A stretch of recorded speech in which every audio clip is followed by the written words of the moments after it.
Fechou? Gringo, o super app amigo do motorista. Roda a vinheta, editor. Bora para as notícias.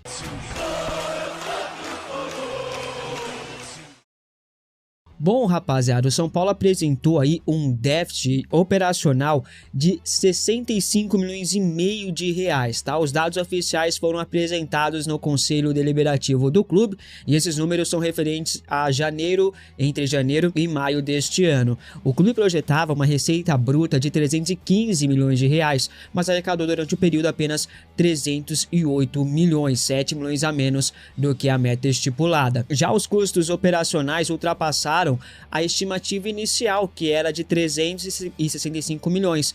O clube conseguiu ali, rapaziada, gastar, 374 milhões de reais, 9 milhões a mais do que o teto orçado.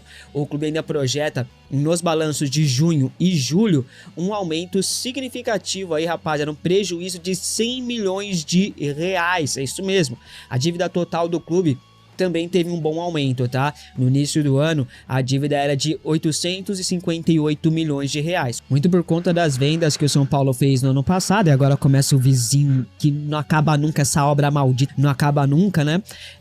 E aí, o que acontece? Desses 858 milhões, em maio, a dívida subiu para 954 milhões, uma variação de 96 milhões de reais no passivo acumulado. Mesmo assim, o São Paulo segue pegando empréstimo, não vende jogador, não consegue fazer, contrata o jogador para ganhar R$1 milhão por mês, pagar comissão para empresário e por aí vai. E é por isso que o São Paulo nunca vai sair do buraco que se encontra hoje, porque ao invés de ter ações diferentes, de mudar a estratégia, continua fazendo as mesmas coisas que colocou o time nessa situação. Muito grande. Enfim, São Paulo fechou o negócio com a Ticketmaster. Pode cravar, nada mais muda isso. O acordo foi fechado nos últimos dias e será oficializado em breve. A Ticketmaster, como todo mundo já sabe, será responsável pela venda de ingressos e pela gestão do programa sócio-torcedor. O acordo com a empresa terá duração de 5 anos. De acordo com o Gabriel Sá, ele confirma isso. A gente já trouxe essa informação aqui nos últimos dias, mas o Gabriel Sá trouxe uma confirmação aí. O São Paulo antecipou cerca de 140 milhões de reais em receitas da parceria com a Ticketmaster, tá? Acredito que até por conta disso que o São Paulo quitou o Transferban e vai pagar outras dívidas também. As partes estão em fase final de troca de minutas contratuais. A tendência é que até o final de semana o acordo seja assinado ali e na próxima semana seja oficializado. A entrada dos recursos antecipados, rapaziada, é fundamental e foi fundamental para o acerto com a Ticketmaster, Os valores são muito importantes para o São Paulo ali para atender os compromissos financeiros do Clube do Morumbi, Vale lembrar que a Ticketmaster, ela também é dona da Live Nation, ou seja, tudo tá na mão da Ticketmaster agora, há muito questionamento sobre essa nova parceria com a Ticketmaster, principalmente por conta dos valores que foram oferecidos pela Nilce, que estava concorrendo aí com a Ticketmaster para os setores aí do sócio-torcedor e também da venda de ingressos. Inclusive, a Nilce ofereceu o dobro do valor da Ticketmaster, por isso que há questionamentos, tá? Enfim, acordo fechado, Ticketmaster em breve será anunciado oficialmente aí como nova parceira do São Paulo. Bom, Nahuel Ferrarese acaba de assinar contrato com o Botafogo. O vínculo agora será em definitivo com durabilidade, com duração até 2029. Com isso, o São Paulo não precisará pagar quase 20 milhões de reais pela contratação de Newton. Em contrapartida, o tricolor teve um prejuízo de 3 milhões de euros, cerca de 19 milhões e 200 mil reais. Isso porque o São Paulo teve que diminuir o valor de Ferrarese, que estava fixado em 6 milhões de euros. Agora podem cravar, Ferrarese não é mais jogador do São Paulo. Antes da assinatura teve até um impasse que quase melou o negócio e pá. Isso porque o Botafogo vivia crise financeira ferrenha, E o Ferrarese queria muito ir para o futebol europeu. Após semanas de negociações travadas, o acordo foi finalmente selado, fechado e assinado. Sendo assim, fim da novela, Ferrarese é do Botafogo. Pausa de 5 segundos para pedir a sua ajuda ao nosso canal com o seu like e se inscrever se ainda não for um inscrito.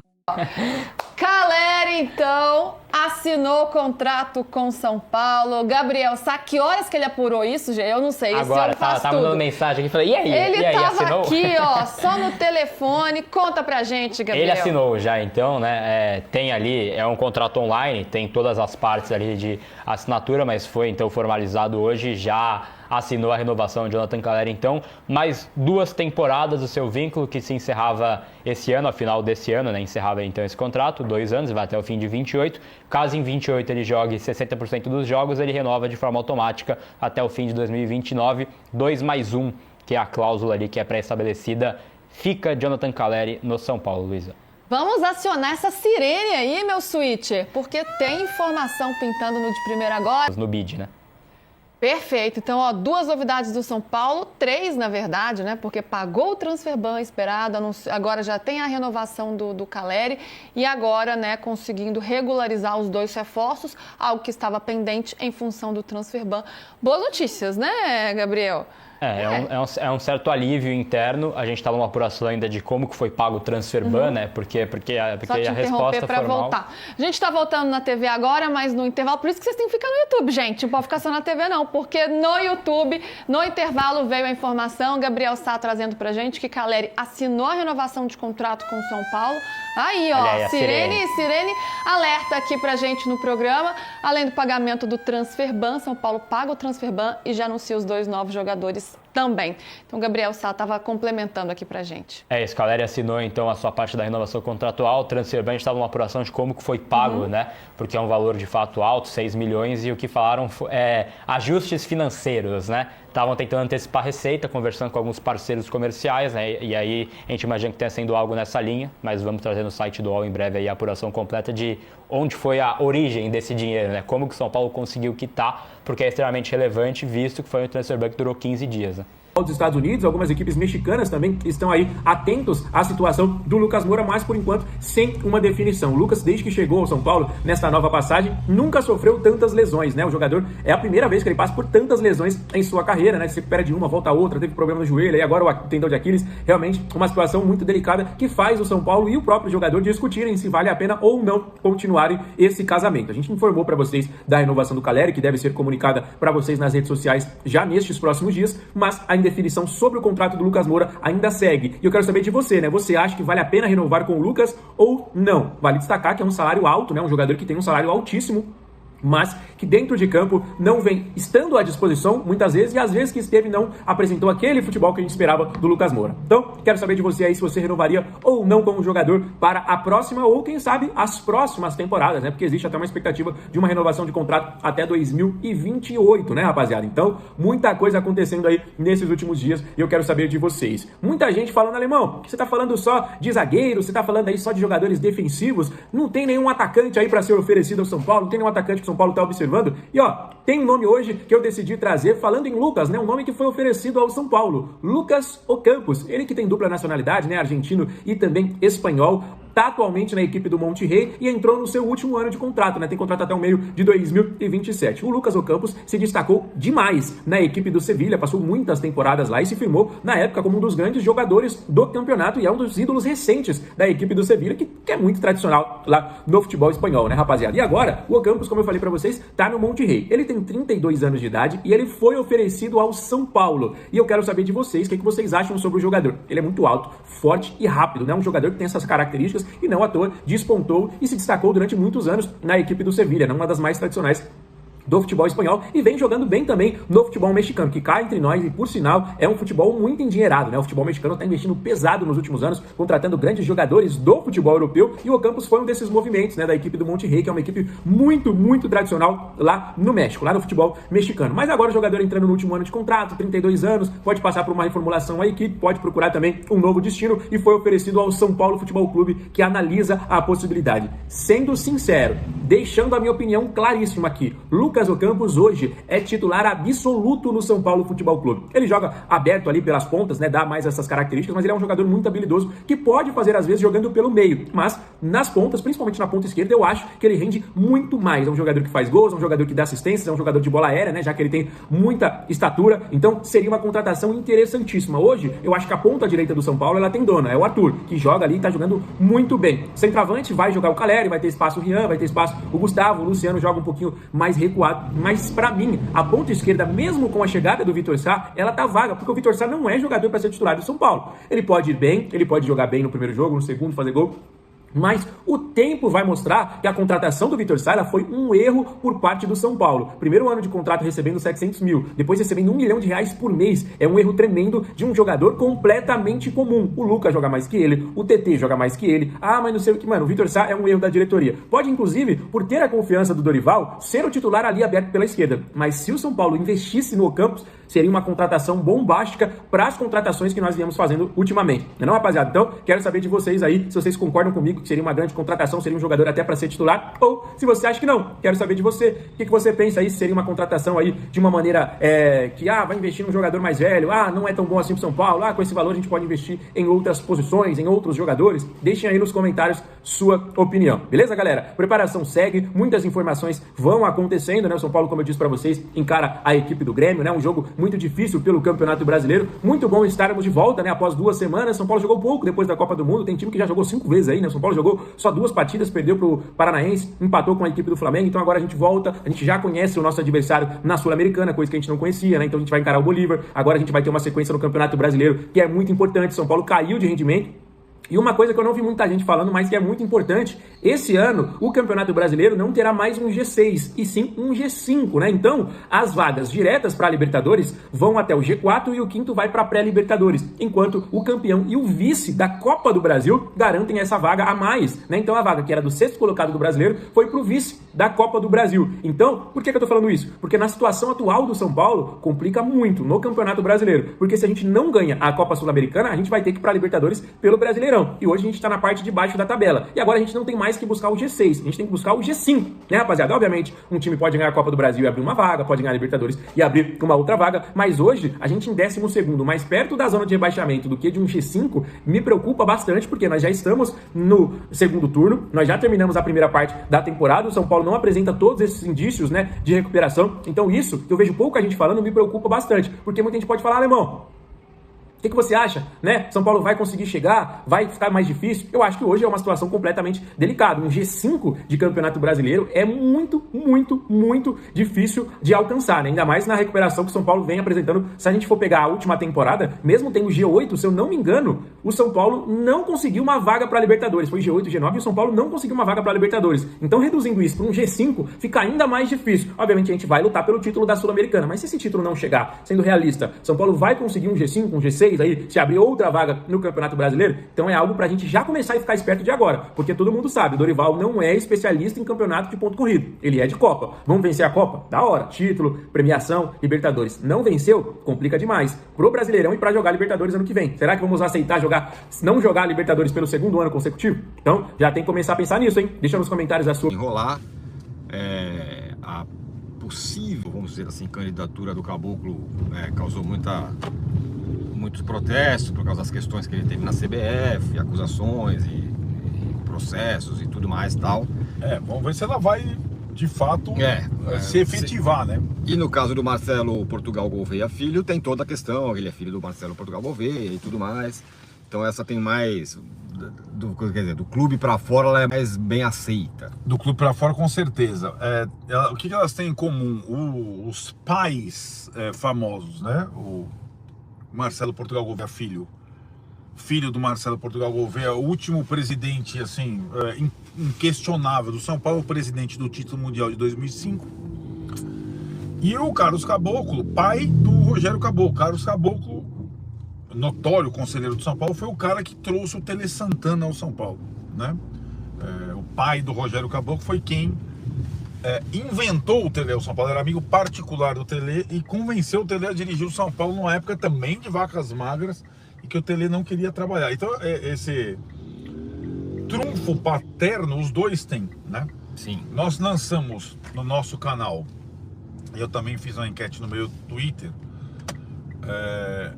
a opção A e B, Caboclo ou Gouveia, quem vocês preferiram? Nas duas enquetes, tanto do canal quanto do Twitter, tanto do YouTube quanto do Twitter, com mais de 3 mil votos, a preferência, por isso que você fala do fora para dentro, a preferência ao Gouveia é de mais de 90%. Exatamente. Então, isso não quer dizer nada internamente, em termos de conselheiros, mas cada vez mais essa situação externa política, ela tem contado no São Paulo. Agora, eu não quero botar água no chope de ninguém, mas só para deixar um parecer aqui, uma opinião, um olhar. Não acha que pode ser o Marcelinho, pode ser o Marcelo Pai, pode ser quem quer que seja, pode ser o São Paulo em pessoa, o apóstolo, voltar e ser o presidente do São Paulo, o candidato, nenhum desses caras vai conseguir governar fazendo a limpa que eles querem, né? A limpa que parte da oposição, por exemplo, ou que parte de muita gente quer. Então, ó, nenhum dessa turma que estava nesse governo aí pode estar presente, esse cara tem que sair fora. Eu vou dar um exemplo nominal. Ou tem Aires de Abreu e seu grupo. Ou você tem esses caras com você e você não ganha eleição. Isso. Basicamente isso. Então, o apoio desse grupo é importante. Eu não vou ter o Outem, mas olha, se você não tiver o grupo dele, talvez você não consiga ganhar. Isso. Isso vale para outros grupos também. Tem muitos da situação. Tem muitos grupos que são da situação e que você vai precisar de dissidentes desses caras da situação para você ganhar uma eleição e consequentemente, para governar, assim como é no Brasil. Exato. Então é assim. Então não pensa, vamos formar... Não sou contra nenhum candidato, não estou falando disso, mas vamos pegar o exemplo do Marcelo Portugal Gouveia, que é um nome, abre aspas, limpo, que é um nome que todo mundo acha que é um cara, né, indiscutível e tal, do ponto de vista da lisura, da justiça, da retidão. Se ele não compor com gente que talvez não seja gente que esteve nesses últimos governos ruins do São Paulo, não vai conseguir. Ele perde a eleição, assim como ele perdeu a passada. Então é só para claro, deixar as coisas como elas são. Não tem um Messias que vai chegar e vai fazer a limpa lá geral e vai transformar o São Paulo no São Paulo. O que eu acho que o desafio para quem for candidato à oposição e tente e procure ganhar essa eleição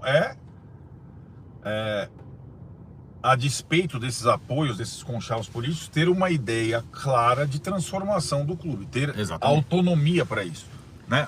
O Outem, é bom você ter citado, o Outem foi parceiro de sempre do Casares. Quando aconteceu o afastamento do Casares, ele nunca foi apoiador do Maciz, né? Embora fossem do mesmo grupo. Quando o Maciz assume no lugar do Casares, talvez a expectativa do Outem fosse assumir o comando do São Paulo como presidente do Conselho Deliberativo e não o vice.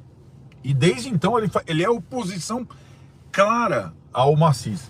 E mais, ele começou como presidente do Conselho a encampar projetos da oposição, mudança do estatuto, né? Então hoje ele está muito mais, mais caboclo, né? Tava no jantar do caboclo, apareceu no jantar do caboclo. Sim. Mas eu imagino que se o Marcelo Portugal Gouveia for o candidato único da oposição, o grupo do Outem apoie o Marcelo embora eles tenham sido adversários na eleição passada. E assim é política, em vez de apoiar o candidato do Maciz, por exemplo. Então é isso, só para deixar claro que Exato. Não vai ter o candidato, seja ele quem for, que seja, agora mudou, agora virou a chave completa. O Casares não era assim. Não. Quando o Casares assumiu, ele compôs com todo mundo, era do grupo da situação, distribuiu o cargo, enfim, fez as coisas todas que fez para conseguir governar. Enfim, acabou sendo um governo ruim, mas enfim. Até a eleição no final do ano. No fim das contas, o mais importante é que quem quer que sejam os candidatos, eles vão precisar ter um plano muito claro de reconstrução do São Paulo. Seja ele como SAF, seja ele como investidor, seja ele conforme for. Porque esse São Paulo, nesse caminho, como eu venho dizendo, ele vai se transformar num clube médio e não vai demorar. E acho que eu diria que até os próprios caras aí que podem ser candidatos agora, tanto o Caboclo quanto o Gouveia, tem essa noção. Sim. Que precisa ter alguma mudança de rumo. Inclusive, muitos caras da oposição que tem lá um plano de governança, tem um monte de coisa lá para fazer pelo São Paulo. Se não tiver um plano estruturado, sólido sobre isso, aí tanto faz. Pode ser eu, pode ser o Arnaldo, pode ser quem quer que seja presidente do São Paulo, que aí não vai sair do lugar. Para mim isso tá claro. Certamente aceita. O Canário Pistola pergunta: o Marcelinho Portugal Gouveia daria o documento assinado para o Diego Fernandes buscar investidores? Não sei dizer. Não, essa condição do Diego Fernandes aí que tá. Eu acho que o Diego Fernandes, para gente que é pré-candidato, não é o caso do Maciço, que está no poder e que na conversa com o Diego Fernandes houve essa exigência da parte do Diego. Para caras que estão concorrendo, ele tem que construir junto esse negócio. Vamos buscar juntos um parceiro. Sim, é isso. Né? Uma condição um pouco diferente. Sim, né? É isso. Muito bem, hein? Quem mais? Diego Foro, aceita nada. Toda vez reclamo que não ganha título, principalmente organizada. Eu acho que tá num cenário diferente. Acho que agora é um cenário bastante diferente, mais do que nunca. O São Paulo tá em vias de nunca mais ser um clube grande ou tentar retomar. Não tem ganho. O Rian Francisco agora vira aí, né? Atenção lá pro Rian Francisco nos treinamentos. As informações agora que circulam é que com a saída do Gonzalo Tapia, o Dorival vai optar aí por dar oportunidades, minutagens aí para o Rian Francisco. E convenhamos, né, gente? Depois que ele passou um tempo aí lesionado, teve aquela lesão no joelho, convenhamos que ali ele vinha numa crescente, né? Ele vinha numa possível evolução e teria acontecido até mais se ele não tivesse machucado. Só que agora, beleza, liberou o Tapia, abre espaço para algum jogador aí da base, o Rian Francisco, acho que ele já mostrou que ele tem capacidade. O negócio agora é evoluir, é ganhar oportunidades. A gente sabe também, ninguém é louco, eu acho que não tem isso de ilusão, a gente sabe que ele ainda não é uma realidade, mas é uma potencial realidade, é que pode acontecer. Então, é um daqueles jogadores promissores que tem Cotia, que saiu de Cotia e que tem tudo para dar certo. Antes de você contratar alguém aí em final de carreira, é isso, dá oportunidade para o garoto. Ô Dorival, é isso mesmo, tem que dar oportunidade para o Rian, para o Gustavo Santana, para o Matheus Ferreira, tem que dar oportunidade também para essa garotada aí mostrar seu potencial, para que e o time precisa, né? Essa que é a realidade. E para a gente ver realmente se é bom mesmo, se o cara vai para o jogo e não sente o peso da camisa. Tomara que dê certo e que o Rian Francisco, então, assim como ele vem se destacando nos treinos, que ele se destaque também no profissional. Boa sorte aí, Rian. Vamos ver agora nessa nova fase com essas oportunidades, então, com o Dorival Júnior. É isso. Comenta aí o que vocês acham também. Beleza, galera? Olha isso, gente. É isso mesmo, tá? O São Paulo anunciou mais um reforço dos 5, né, que chegaram. O São Paulo conseguiu anunciar o Domingos Duarte, tá? Porque o São Paulo pagou ontem, né? A gente já falou bastante sobre isso também. Pagou o transfer ban, certo? Tá certo. Então a FIFA, hoje mesmo, inclusive, saiu do site lá da FIFA o transfer ban do São Paulo. Então já saiu do site, não está mais no site. O São Paulo já pode registrar aí, né, o Domingos Duarte e o Iago. Inclusive, o São Paulo já fez esses pedidos junto à CBF ali, né, para que apareçam os dois jogadores no bid e eles vão poder jogar também contra o Grêmio, pelo menos ficarão à disposição, podem sim ser aí, né, relacionados. Aí o conselheiro do São Paulo, o Caio Forjaso, como está aparecendo lá em cima, comentou com outro, no comentário assim, ó, no perfil de outra pessoa, né, porque ele não trouxe nada sério até hoje. Vai muito bem distribuindo camisa do São Paulo pelo mundo, falando do Diego Fernandes. Interessante foi a resposta do Diego Fernandes, hein? Chamou ele de mentiroso. Olha isso, ó. O Diego Fernandes comentou, marcou ele, tá? Marcou o conselheiro Caio Forjaz e falou, mentiroso. Mentiroso aí. E deu risadinha, kkkk. Não fica nem vermelho, continuou o Diego Fernandes. Vamos esperar o que de você e seu grupo? Queriam que eu comprasse a ideia ultrapassada de vocês? KKKK. Negociaram um cargo na gestão Maciço e por algum motivo, o qual eu não sei, não aceitou os pedidos de vocês. E aí, tipo assim, vocês desembarcaram da gestão dele. Votou na permanência do Outen Aires. Vazaram nossa reunião para o Casares. Você e seu grupo são uma vergonha para nós São Paulinos. em pensar que eu sento na mesa com o Florentino Pérez, John Henry, Jamie Ruben, fora os maiores empresários, né, e CEOs e banqueiros do Brasil. Pelo meu amor ao São Paulo, tive que sentar em uma mesa com você e seu grupo. Só o São Paulo para fazer ou passar isso. Quanto às camisas e patrocinador, e os torcedores do clube devem estar muito felizes comigo. Eu sou a única pessoa que expõe a marca do São Paulo fora da velha política e das páginas policiais. Você se orgulha de colocar no seu Instagram que é conselheiro do São Paulo e eu, no seu lugar, teria vergonha. Você também é um dos responsáveis pela maior crise da história do clube e dessa vez não apaga o post e fala que fui eu que apaguei. Fixa ele aí. Ou seja, né? Ele está dizendo que da outra vez, né, o Caio Forjaz apagou o post e falou que foi ele que apagou, ou seja, chamou o Caio Forjaz de mentiroso. Caio Forjaz é conselheiro do São Paulo, tá? São as tretinhas dos bastidores. Rapidinho sobre essa aqui, né? Pois é, uma coisa eu concordo 100% com o Diego Fernandes, quando se fala principalmente do marketing, galera, é que se na Copa do Mundo, por onde ele vai, por Fórmula 1, Premier League, né, Champions League, onde ele está lá, e ele sempre leva uma camisa do São Paulo, e as personalidades acabam tirando uma foto, usando a camisa, isso se deve ao Diego, isso é marketing, de certa forma o São Paulo está aparecendo pelo mundo positivamente, né, é uma foto, é uma camisa. Agora, como ele falou, graças a esses conselheiros aí que o São Paulo está nessa situação, é que o São Paulo só aparece nas páginas policiais. Nisso eu concordo. Que trouxe ou não trouxe, proposta concreta ou não, o Diego fala que sempre trouxe, tem conselheiro que fala que não, enfim. No São Paulo ninguém também admite nada. Talvez a gente não vai saber a verdade tão logo, né, galera? Mas continuamos aqui. O que vocês acham disso aí tudo aí? Eu achei bem a lapada nele, que essa que foi boa. Tem que ter essas respostas assim para esses conselheiros que eles se acham donos do São Paulo. Inclusive agora, né? O grupo do Outem Ares apoiando o Caboclo, né? O Rogério Caboclo para presidente. Rogério Caboclo oficialmente vai ser um candidato aí à presidência do São Paulo. A fim da picada, né, gente? Enfim. Ó, vamos fazer aqui agora uma projeção, galera, sobre esses jogos aqui. Eu quero saber a opinião de vocês aqui. Falei isso bastante hoje na live também. Inclusive, eu peço para você deixar o likezão aí, tá?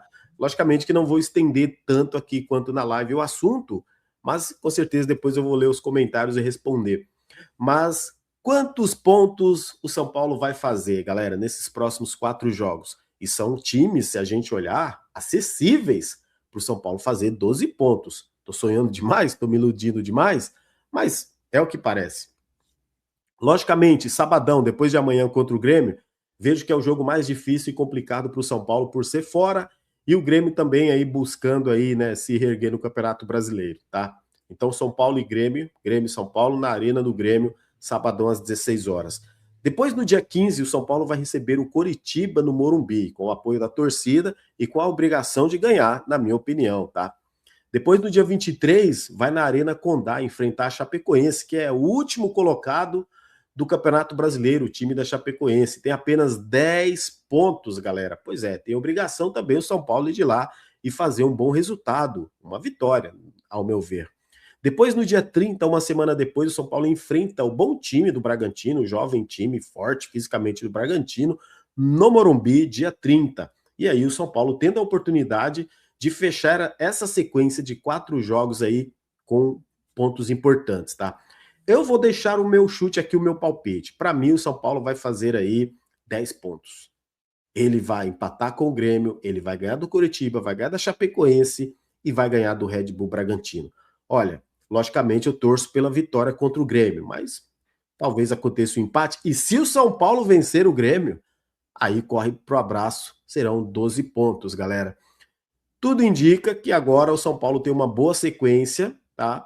Se a gente pegar o primeiro tempo lá contra o Atlético Paranaense, onde o São Paulo perdeu de virada no segundo tempo, se você pegar o jogo contra o Flamengo, mostra uma postura diferente, talvez uma virada de chave, que é o que a gente está esperando realmente que aconteça. Então, se o São Paulo jogar contra o Grêmio, como jogou contra o Flamengo, com aquela vontade, né, disposição, né, que tem que jogar mesmo, não tão bom tecnicamente, até porque o Grêmio também não é bom tecnicamente, então se iguala. Então, se você tiver mais forças do que o Grêmio, quiser realmente vencer o Grêmio, São Paulo consegue vencer lá no Sul. e depois, cara, conseguir a vitória contra o Curitiba, Chapecoense, Bragantino. Lógico, nada é fácil, não estou dizendo que é fácil. Eu estou dizendo que o meu palpite é que o São Paulo pode sim conseguir bons resultados nesses próximos jogos. Até porque, se não conseguir, aí pronto, aí liga o sinal de alerta, porque se o São Paulo não conseguir fazer bons pontos contra esses times, aí realmente é aquilo, o medo de brigar na parte de baixo da tabela. Mas eu estou acreditando que o São Paulo vai conseguir fazer pelo menos 10 pontos. E 10 pontos aí são 3 vitórias e o empate. Essa é a minha opinião. E a sua? Deixa nos comentários aí. Comenta, fique à vontade, beleza?